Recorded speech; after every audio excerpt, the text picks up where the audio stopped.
was very happy to offer this session for all of us from Tilorian Monastery, and also Venerable Vimala and Sunya Nagarika are also with us. So we are very, very happy to share this session.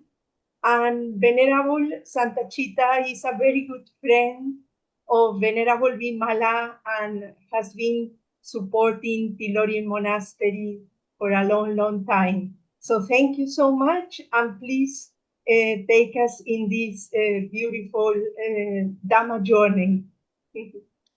Thank you, Lou. So good evening. I'm coming to you from California. It's 9 o'clock in the morning where I am, and I'm sitting at the Aloka Earth Room. And Venerable Vimala was already here twice and visited me. And I've been once at Tilorian also in 21. And I'm sitting in San Rafael, which is about 15 kilometers or so or north of the north end of the Golden Gate Bridge. So I'm quite close to San Francisco in the Bay Area. And I'm originally from Austria. And I have, started with my Anagarika training almost 35 years ago. I almost wanted to say 35,000 years ago because it feels a very long time ago, but it's only 35 years ago. And I started my path in the Thai forest tradition in the Ajahn Chah lineage at Wat Amaravati and Chithurst in the UK. And after actually really starting in Thailand with Ajahn Buddhadasa, but then training in England in the Ajahn Chah lineage. And in 2009, I was invited with a colleague to come here to America and, setting up a training monastery. And a lot has happened since then, and I've left that lineage and became a bhikkhuni. And was part of a forest monastery in the Sierra foothills here in California near Sacramento. And that monastery almost burned down in 21 while I was actually in Europe on sabbatical. And after my return, we decided to close the monastery because it felt not really sustainable because it's so dry in the foothills. Here in California, it's like walking on cornflakes. It's really extremely dry. So I live now in a much more friendly environment here, very close to the ocean. And my little place is now called the Aloka Earth Room because I'm really feeling called, to weave together earth awareness and the Buddha Dhamma in this time, of polycrisis, which is, all of the things we see going on are really intensified by the climate crisis. And the climate crisis is also intensified by all of the other things which are going on. And, as you know, in America, it's particularly crazy and scary in a way, At one point, I've even asked, Ayya Vimala, that if I have to leave the country, if I can come to Tilorian. I'm a double citizen, I have an American passport and Austrian passport. And, for me here in San Rafael, things are, not much has changed, other than what I hear over the news, but it's really scary in some part of the country, and for some people, in particular, for non-documented immigrants, they get just snatched on the street, and either thrown out of the country or deported in very scary places inside of the US and outside of the US. So it's a very intense time, and when the going gets tough, then the teaching really becomes much more alive, because then we really have to do it, And because of that, I've chosen today, to speak about the obstacles are not in the way, but the obstacles are the way. There's always that, understanding that I just need to get rid of all of the obstacles and then I'm going to start to practice. And if we think like that, then we're never going to start, because there's always something or something happening. And I really like the saying of Winston Churchill, who said, life is one damn thing after the next. And I'm sure, if you have lived long enough, you have experienced that already. And then there's also the beautiful saying, by Venerable Thich Nhat Hanh, who is on record for having said, no mud, no lotus. So in order for the lotus to bloom, in order for our chitta, our heart, mind, awareness, to become really, to blossom and to flower and to come in its full potential, we need the mud of all of those so-called obstacles, all of those challenges, and staying engaged with those challenges. And that's exactly, what's the difficulty for us generally is, that we have never been really taught in our culture, in our upbringing, how to stay engaged. But, we have been brought up like in a Christian background, which is all about, hoping to be saved kind of by someone else. And I know, more sophisticated interpretations of the teaching are not talking like that. But the cultural, deep, unconscious conditioning is still quite powerful, believing in some kind of a father figure who is going to save us, And I have it in me as well, But the point is not to not have it, because we have what we have, but it's more like about how we relate to it.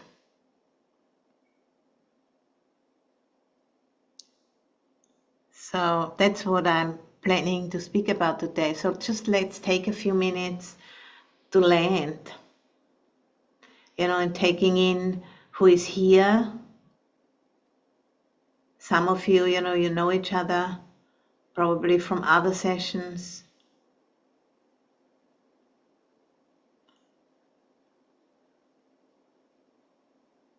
And I don't know many here. I know, of course, Venerable Vimala, and then I know Crystal. I stayed with Crystal in Ghent in 21. And I've met Paula before, I remember.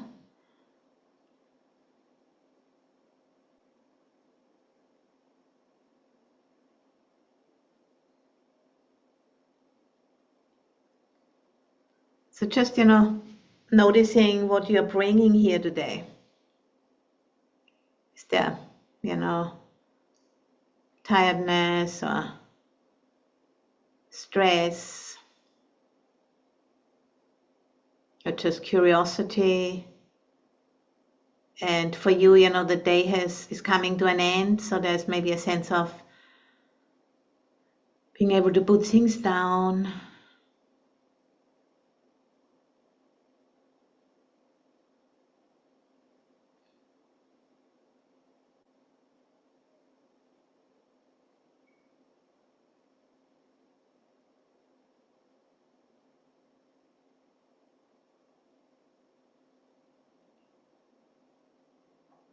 And sensing into the body, allowing your breath to take you into the body.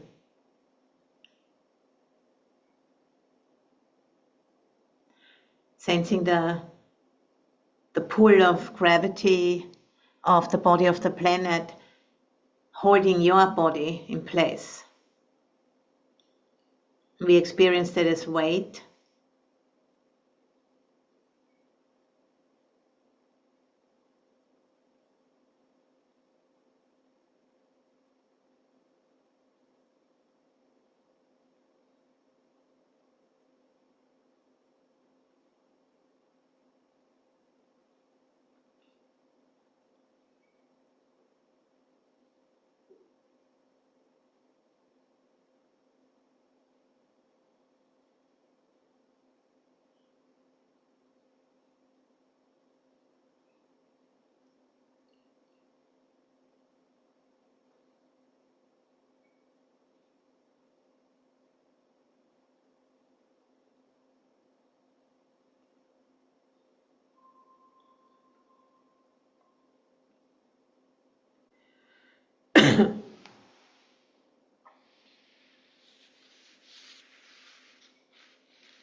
meeting here together at a time, when there's so much chaos and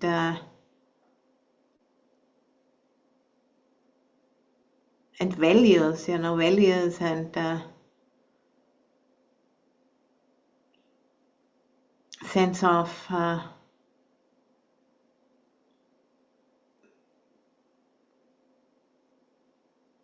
respect for life,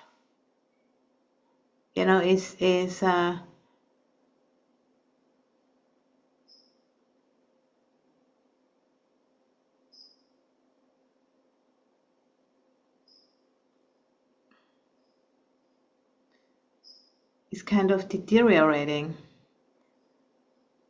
in the political scene here in America, but many other places as well, in particular in Gaza, where there's currently like 2 million people starving, really.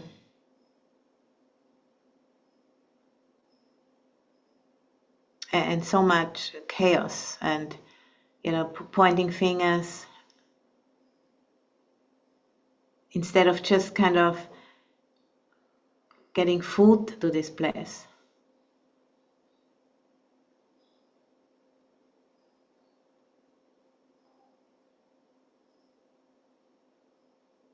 So that's really quite extreme. It's really extreme.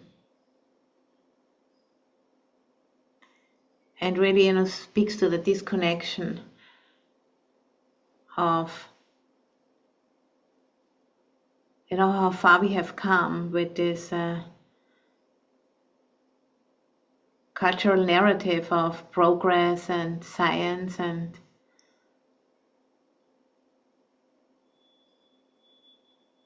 human supremacy on a finite planet. Like fighting for the last scraps.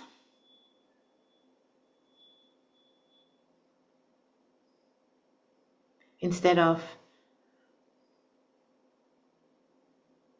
cooperating with the planet.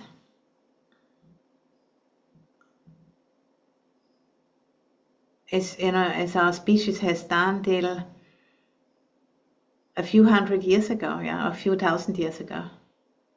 It's not in the distant past. And all of that, knowledge isn't lost, but we forgot it. It's buried under a thick layer of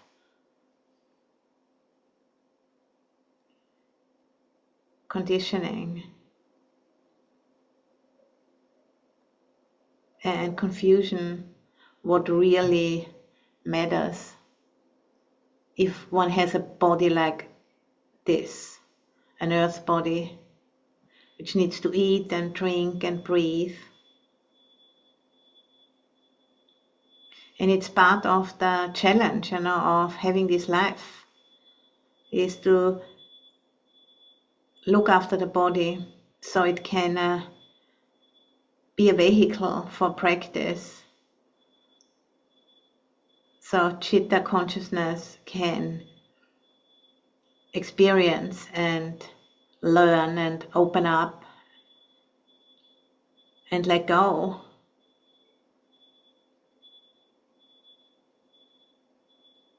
Until full liberation.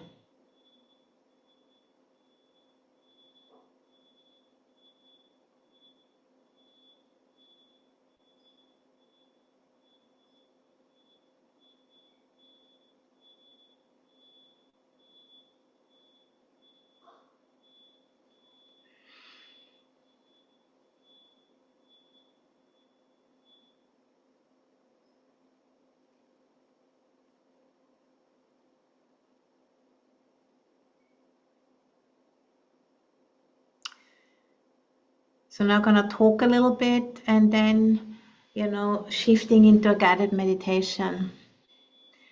So that was just like for us, to get into the zone, to land here and being able to really attend. And, built together this container for 1.5 hours of receiving the Dhamma and seeing what happens.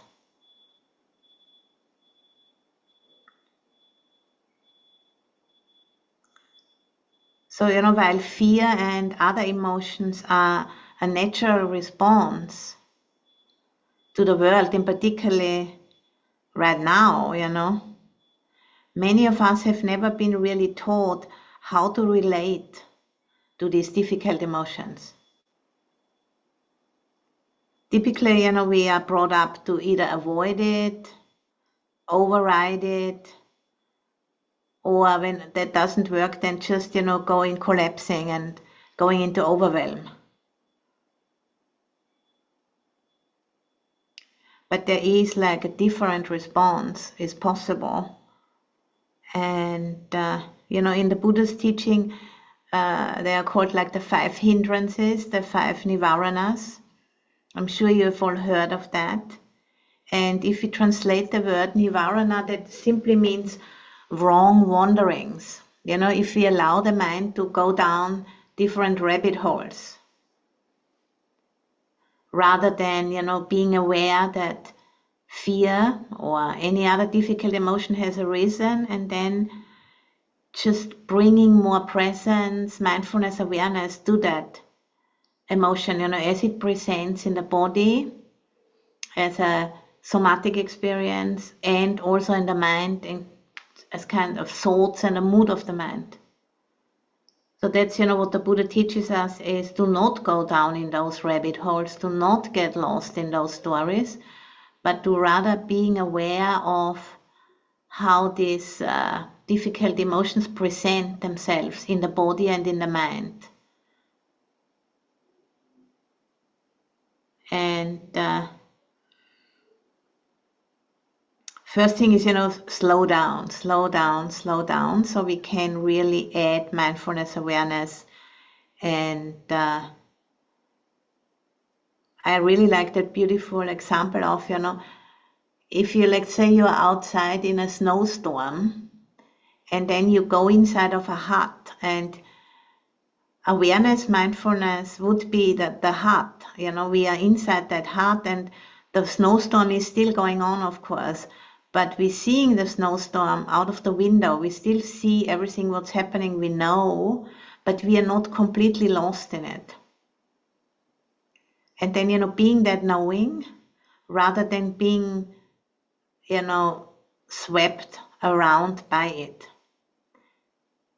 completely and identifying with it. That's, what the 5 hindrances give us, like a map, so we can label, what's going on and put a frame around it. And from that framework, we have a more grounded way of relating to it.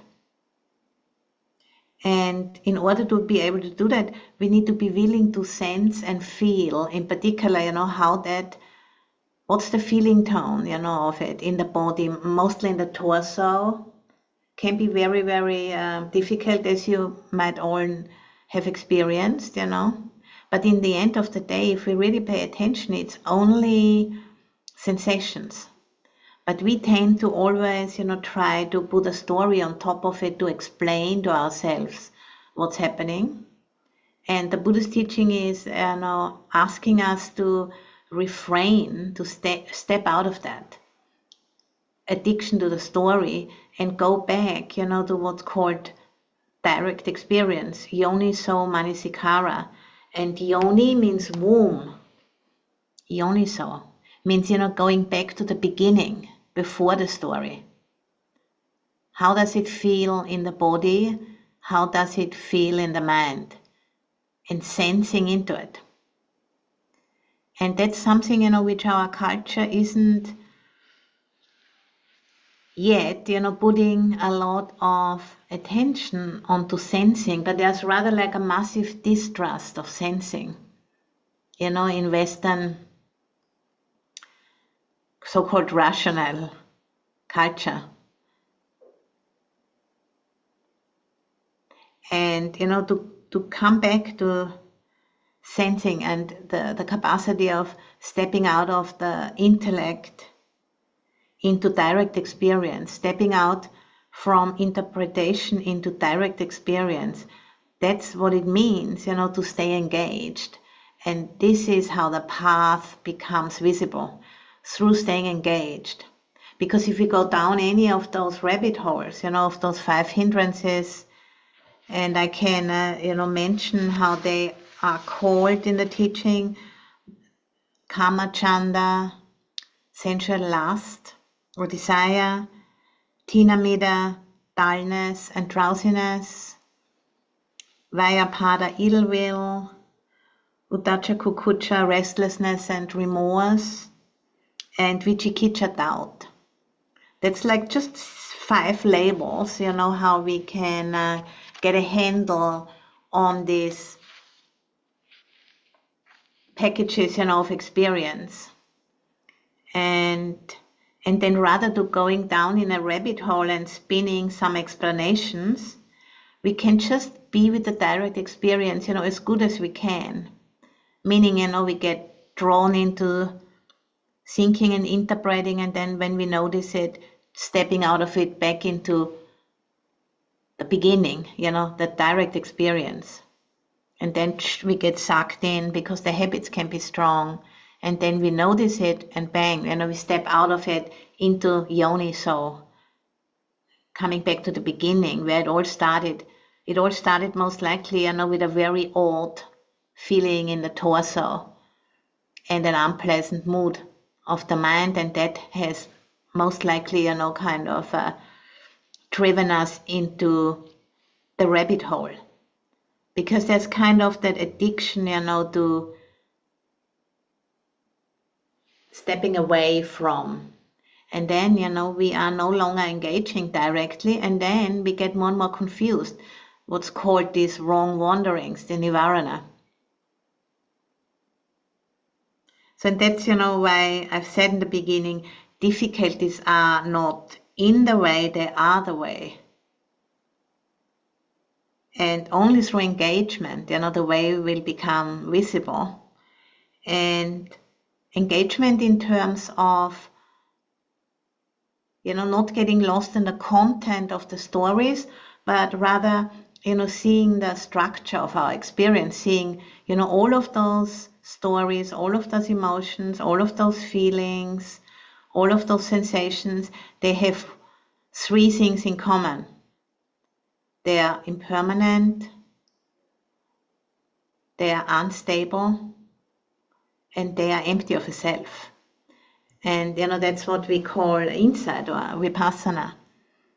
To seeing the structure of our experience rather than getting lost in the content, in the stories.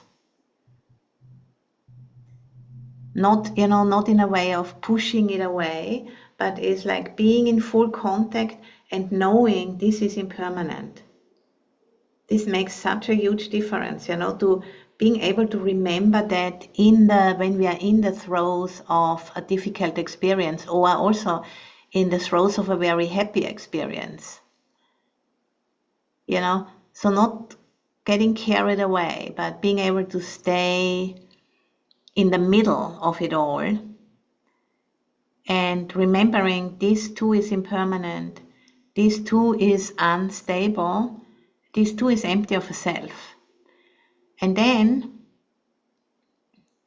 from that knowing, to be able to stay engaged, and then the path will emerge.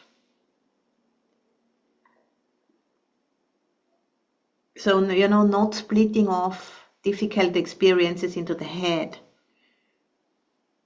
Because what we can't sense or feel, we tend to overthink. And that's those wrong wanderings. This overthinking can never lead us anywhere, beneficial, really. It's just a repetition of the same old, same old. So I wanted, to share that as an encouragement, really, that we, these very central, classic, simple teaching, of the 5 hindrances is very, very handy in daily life, as a support for slowing down and getting a handle on our experience.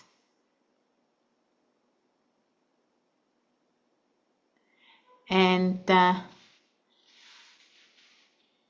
being able to stay connected with it. No need, to distract ourselves, because we know that this too is impermanent. And then, through repetition, that knowing, we become more and more confident in that, Knowing, and remembering that this is impermanent too, we call that wisdom, or apanya. Because in Buddhism, wisdom isn't a body of knowledge, from knowing in which sutta this thing was written, but it's a remembering of impermanence in the moment and making that part of how we relate to our experience, that knowing, not meaning, it's impermanent and I don't care, but it's impermanent and I don't need to control it because I can't. But I can learn how to relate to that. So that's an active quality, it's not a body of knowledge. It's that, a particular intelligence or sensitivity, intuition, clarity, which remembers that whatever it is, it's impermanent. And then, if we have experienced that directly enough times, then our sada, our faith, our confidence in that truth becomes strengthened. So I just have to cough.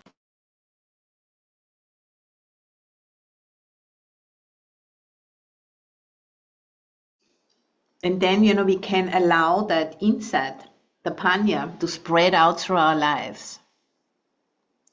We can live it, We can really let go into it. Even there is fear, but we also know at the same time this is impermanent, and then we can live from that place.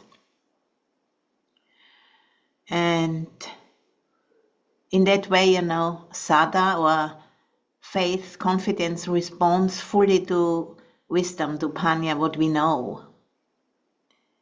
And, we give ourselves to the path in that way. We give those hindrances, what we usually have identified as me and mine. We just give that, let go into that, and that's our path. That's the mud from which the lotus, gets nourished and something new opens up. Not just repetition of the same old, same old.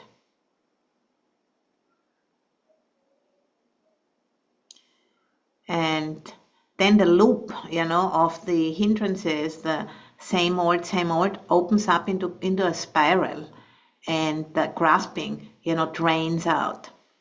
And our life becomes bigger, and we can allow, more life to land in us. Because we can relate to it, there's some space there.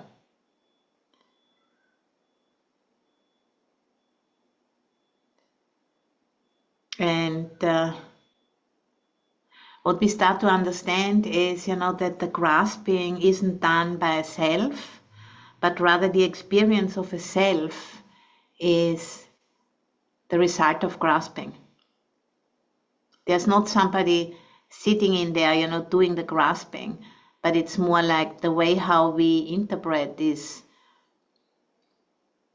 habitual thought patterns. We interpret them into me and mine.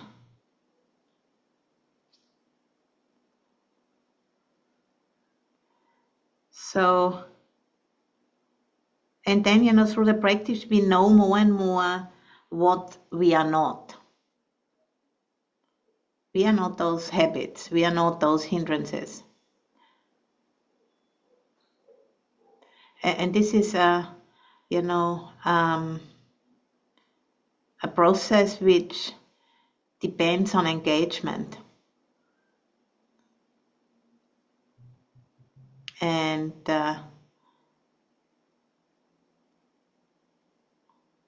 not forcefully getting rid of anything, but adding mindfulness and awareness to our experience, and then the process has its own intelligence, how it unravels.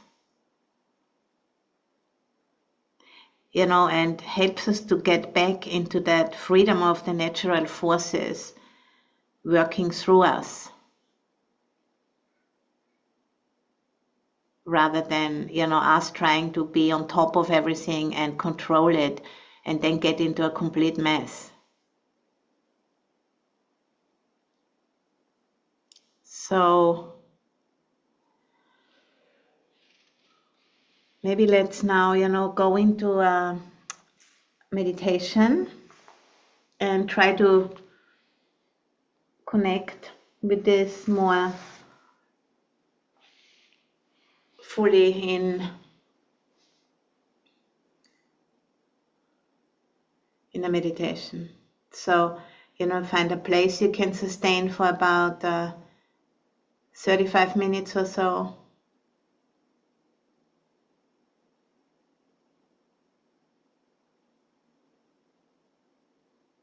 And, while you're listening to what I'm sharing is, listening, fully listening and sensing, into your own being, your own body and mind. To notice, what's happening. Because the teaching is, a lot of it is to understand, how you respond to what is being said. That's how you can learn about your conditioning. And the teaching isn't about having a different experience from the experience you have, but it's about, being aware of it.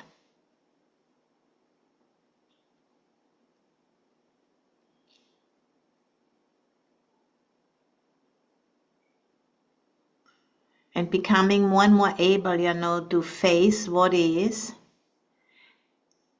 and to sense and feel it.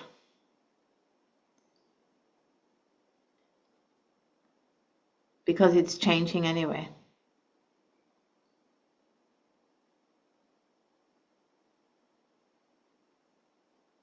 And you don't have to work hard, but it's more like getting back to the beginning, before the stories. Spinning all of those stories is a lot of work, takes a lot of energy, but we are so used to it we don't even notice.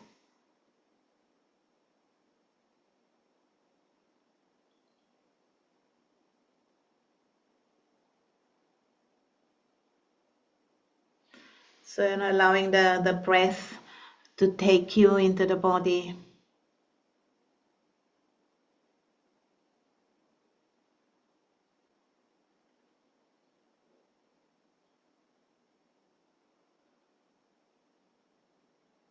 And, letting your nervous system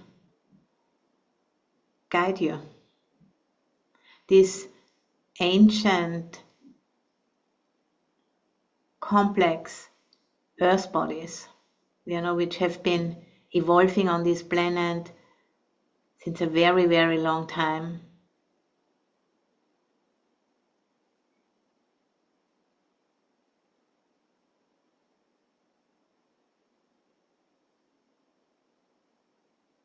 They are biocomputers, we could say.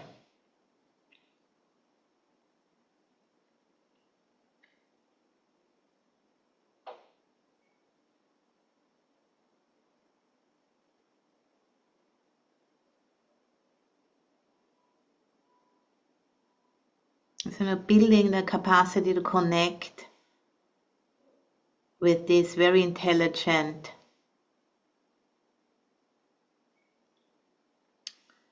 earth bodies.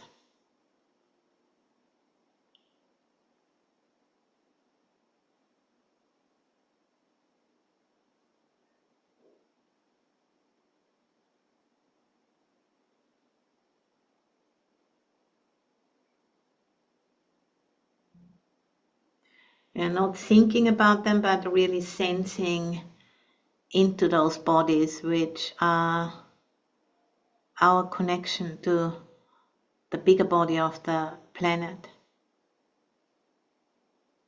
like a direct line into the planet through eating, drinking, breathing, going to the bathroom.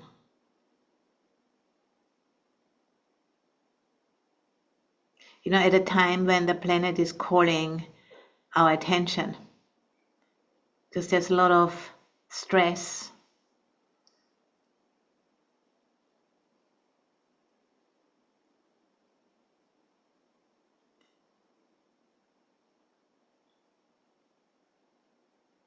At a time, when we need to urgently do things differently, evolve as a species, or probably be going extinct if we don't manage to do that.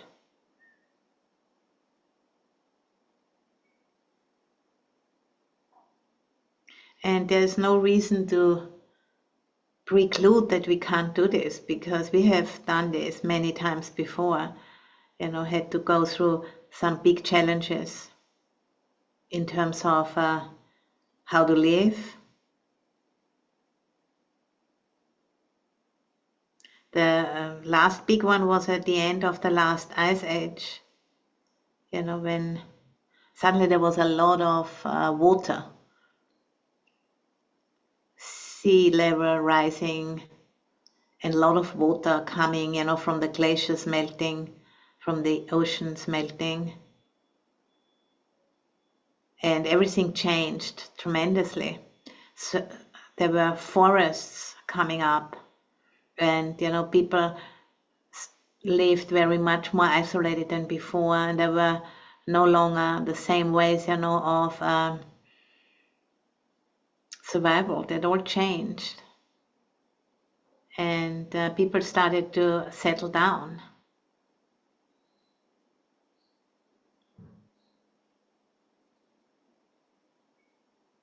And then that happened about 10,000 years ago, and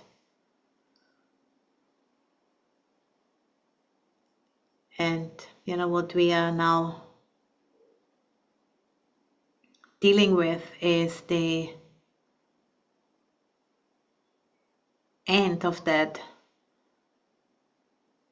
way of doing things, which went on to supercharge through the fossil fuels and has now come to an end almost.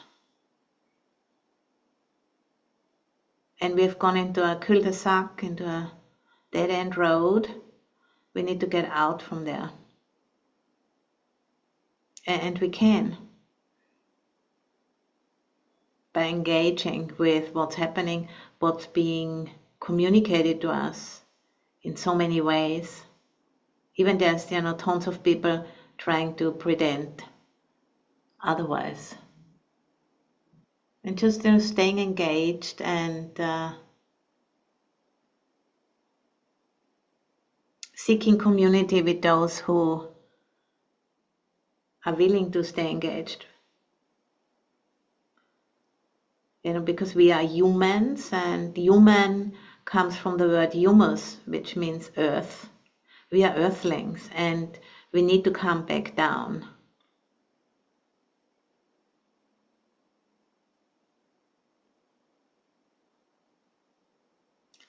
The storm is building, and we need to come down. Come back to earth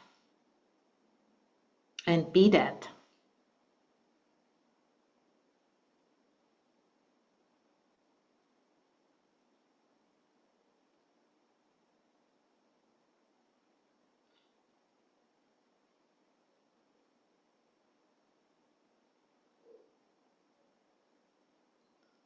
And connect with that planetary intelligence, which is already always operating since over 4 billion years, and always knew, how to preserve life. Working in relationship with the sun, which powers all of this.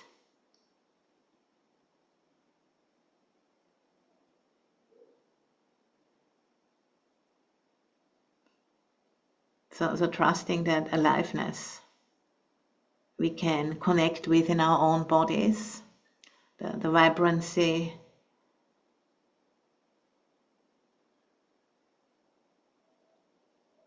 of the energy body, which we can particularly connect with in the torso, but also in the legs and in the arms.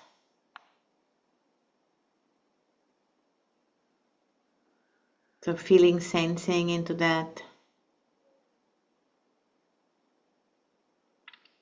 The energy body, which is slightly, going beyond the skin, a few inches. So sensing into that aliveness. As we are breathing in and breathing out.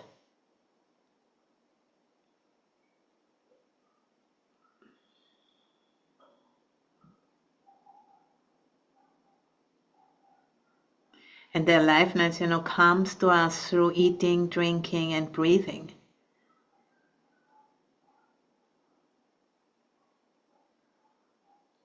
All based, on really on the photosynthesis, which produces plant life and oxygen.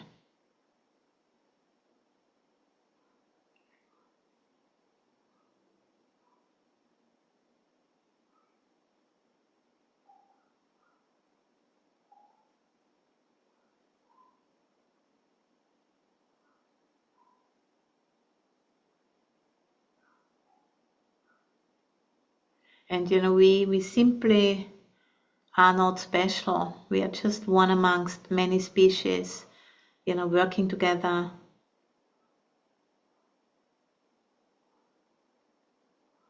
And attuning, the biointelligence of the planet.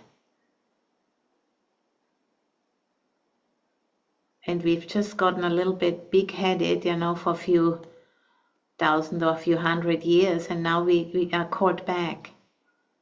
We are initiated into adulthood. And we need to let go of these adolescent ways, of trying to dominate and get our way. Because we simply don't have the intelligence to understand the complexity in which we are involved by simply, having these bodies.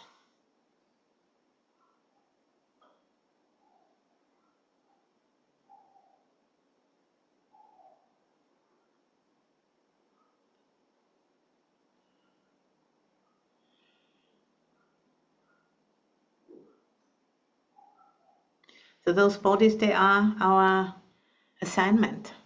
We can't escape them. Only through full awakening, can we leave those bodies behind. But while we are still on the path, this is our learning. This is how we can grow and mature and develop wisdom and faith.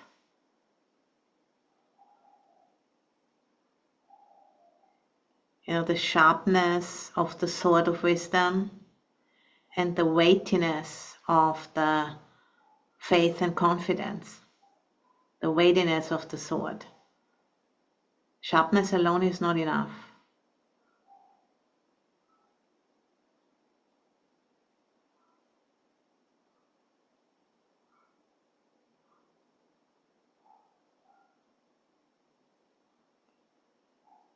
And we are not alone in this. We are all together in this, and we are all part of a living, intelligent earth who is doing its thing.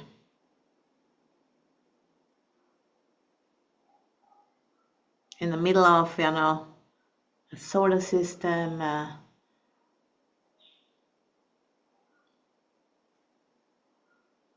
the Milky Way galaxy, these huge energies.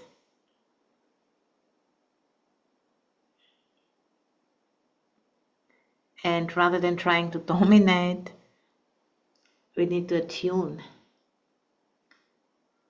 with those bodies. They are organs of listening and attunement.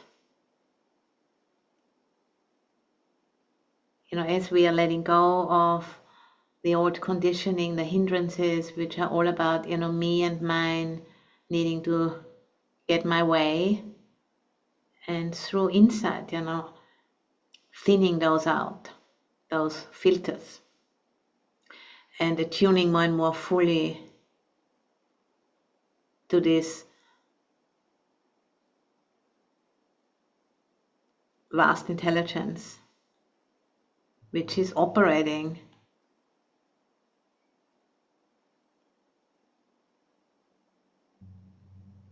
since beginningless time.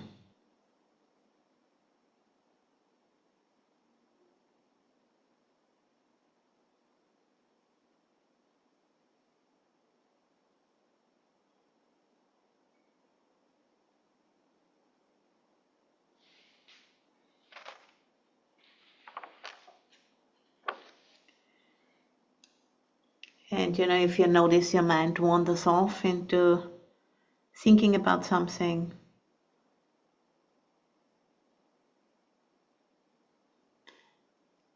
just gently, bringing it back to the body, breathing, the vibrancy, the aliveness.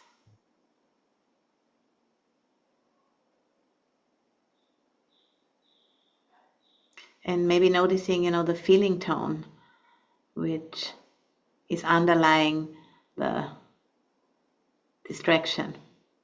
Something better than this, What's for lunch, what's for what I'm gonna do tomorrow, whatever, something different than what is.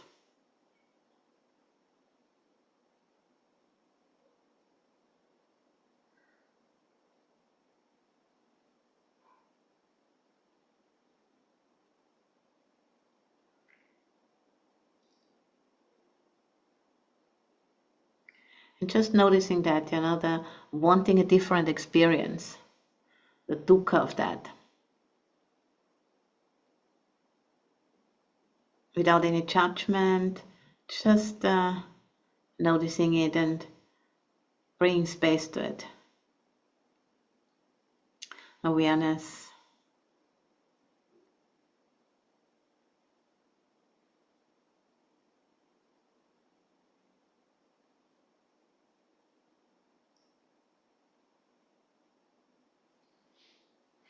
The capacity to remember, sati comes from actually means remember. Remember, to put together, to connect, to engage.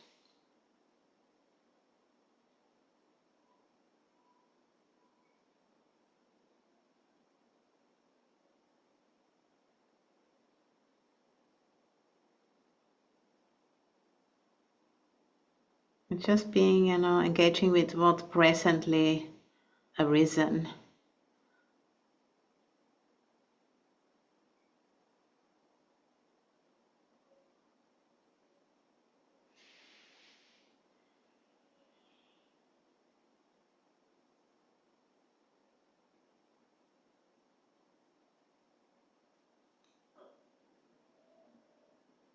And the hindrance can become an object of awareness.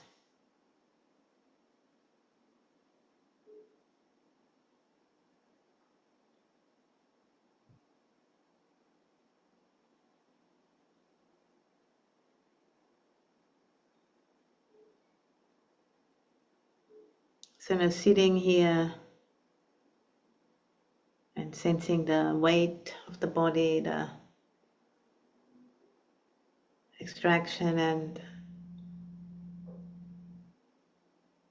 contraction and expansion of the body through the breathing process.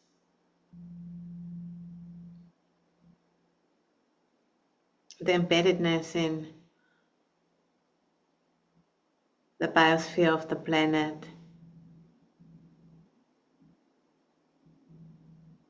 through eating, drinking, and breathing,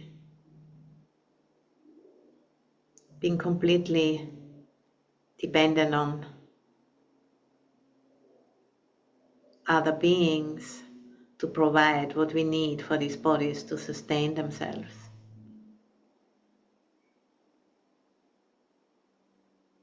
We can't be without others, and it needs to work for all of us in order to work. And this is a knowing, which becomes conscious now for our species more than ever before.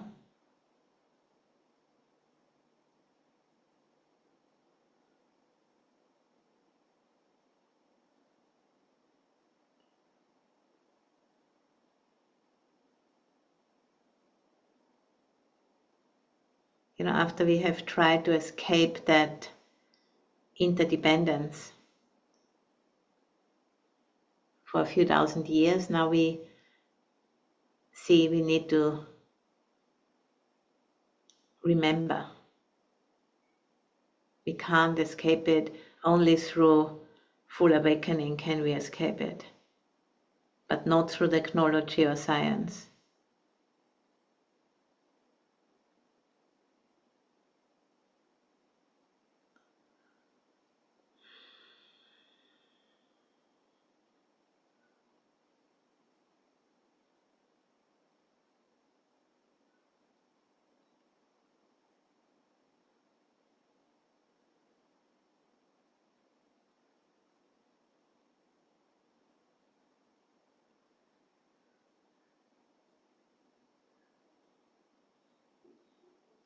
Bring like a sense of metta,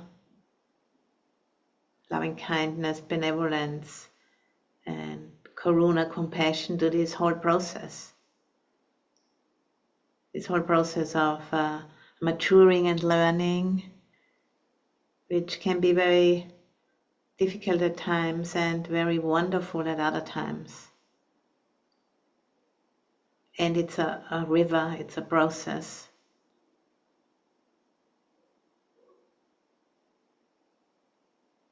And we have what it takes, to stay engaged. And when the going gets tough, we need to slow down.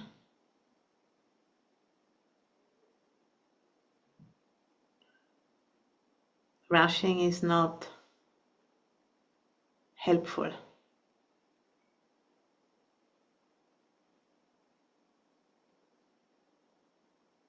And I really like that quote by Bioaccumulata, times are urgent, we need to slow down.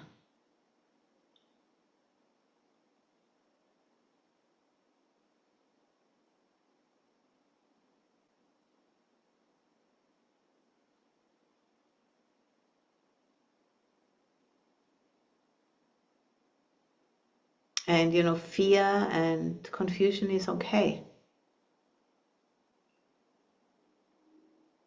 It's a part of the path.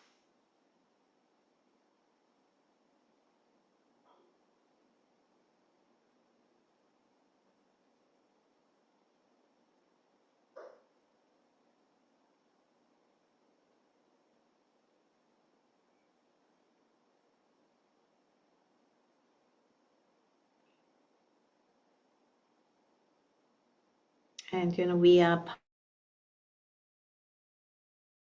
part of that lineage of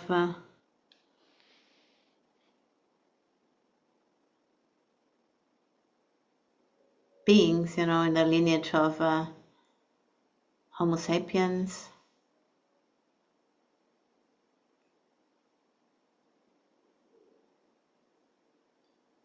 With the capacity, to be aware of what we are doing, what we are thinking, how our bodies are operating to a certain extent, at least, in the 4 foundations of mindfulness, the 4 establishments of mindfulness: body, feeling tone, mental state, and conditionality. So being able to reflect on that,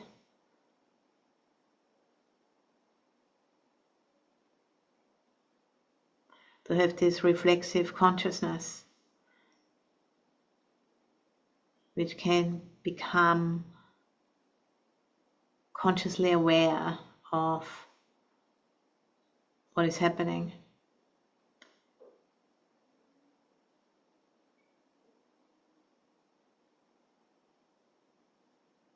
And because of that, we can shape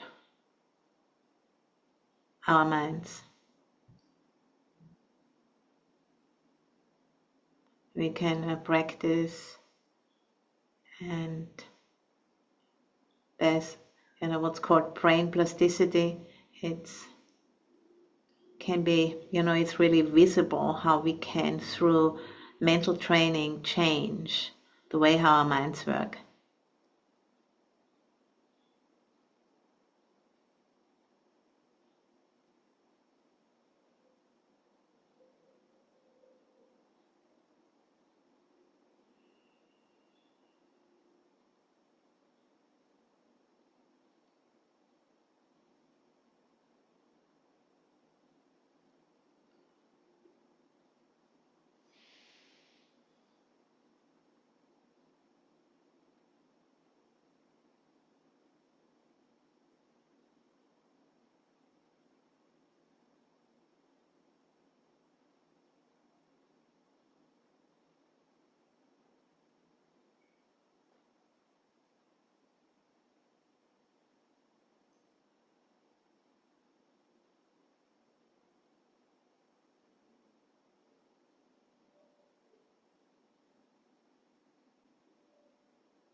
So in a few minutes, I'm gonna ring the bell.